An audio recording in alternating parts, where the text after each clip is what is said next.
Dans le BTP, quand vous avez 20-25 ans et que vous démarrez, vous avez vu comment ils font, hein. Ils prennent un café, puis après ils prennent un sac de 25 kilos, puis ils attaquent direct. À 25 ans, ça va.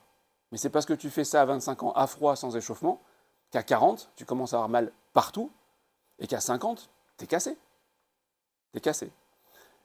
Dans le BTP, on va te faire porter ton sac de 25 kilos jusqu'à ce que tu ne puisses plus. Et si tu peux plus, quelque part, on va dire, bon, en fait, tu ne sers plus à rien.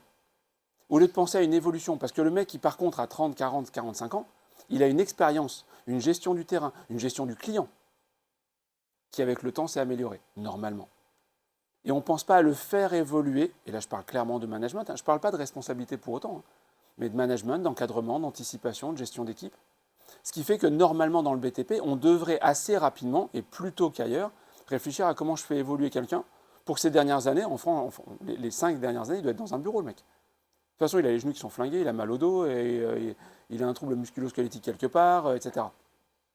Et puis tous, hein, à 20-25 ans, tu fais le kéké quand il fait froid, quand il pleut, etc. Quand tu as 45 ans, que tu es intelligent, tu dis, bon, quand il fait froid, je veux rester à l'intérieur, et quand il pleut, je vais me couvrir. Donc on devrait faire cette évolution, et on ne la fait pas. On la fait par obligation. Ben, je pense que dans tous les métiers, on devrait réfléchir comme ça.